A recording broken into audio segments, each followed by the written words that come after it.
This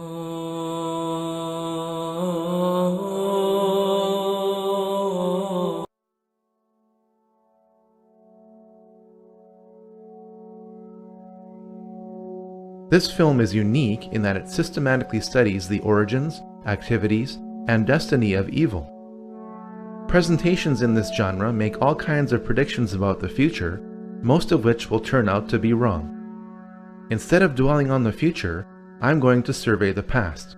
The New World Order is like a rope.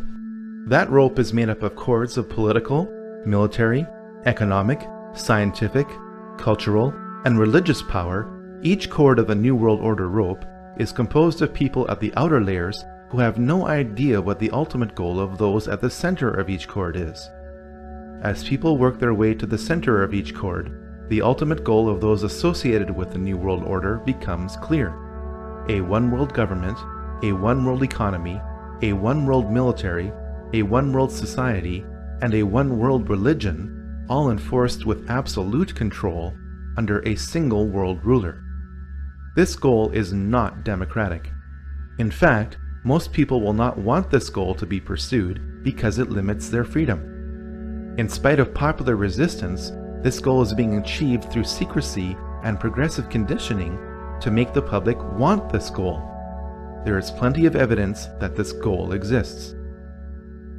Pat Robertson has written in a book a few years ago that we should have a world government, but only when the Messiah arrives. He wrote, literally, any attempt to achieve world order before that time must be the work of the devil. Well, join me. I'm glad to sit here at the right hand of Satan. The primary driver of the New World Order is religion. After all, people act on what they believe. Financial control is the means by which the New World Order funds its primary tool, which is warfare. We must first understand the tool of warfare before we can grasp the matrix of control being applied to us. Once we understand these systems of control, we can then understand the belief systems of those who are controlling us.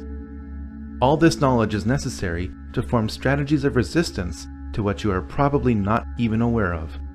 But how did this mindset, control system, and tool of warfare get created?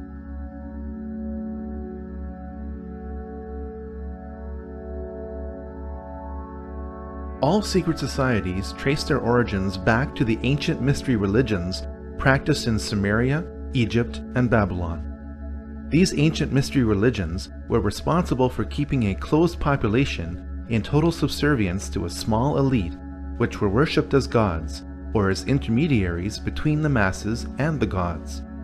Knowledge is power. If you know when the next solar eclipse is going to occur and others around you don't, you can demand a lot from a primitive society when you threaten to darken the sun. People with secret knowledge of astronomy are going to try to keep that knowledge to themselves. The moment they share that knowledge, their power over any society is eliminated. Large groups of people can be held in check by belief systems given to them by a tiny elite which keeps a core of knowledge to itself. This is why the most powerful groups in any society operate in secret. In fact, the word occult does not mean evil. It means secret. You are not supposed to know the secrets of the elite. Once you discover and verify these secrets, you'll be shocked at how the elite control you. The very word secrecy is repugnant in a free and open society, and we are, as a people, inherently and historically opposed to secret societies, to secret oaths, and to secret proceedings. And there is very grave danger that an announced need for increased security will be seized upon by those anxious to expand its meaning to the very limits of official censorship and concealment. That I do not intend to permit to the extent that it's in my control. For we are opposed around the world by a monolithic and ruthless conspiracy that relies primarily on covert means for expanding its sphere of influence, on infiltration instead of invasion, on subversion instead of elections, on intimidation instead of free choice, on guerrillas by night instead of armies by day. It is a system which has conscripted vast human and material resources into the building of a tightly knit, highly efficient machine that combines military, diplomatic, intelligence, economic, scientific, and political operations. Its preparations are concealed, not published. Its mistakes are buried, not headlined. Its dissenters are silenced, not praised. No expenditure is questioned, no rumor is printed, no secret is revealed.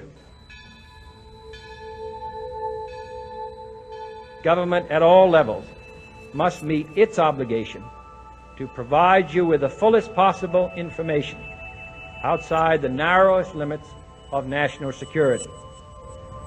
And so it is to the printing press, to the recorder of man's deeds, the keeper of his conscience, the courier of his news, that we look for strength and assistance, confident that with your help, man will be what he was born to be, free and independent.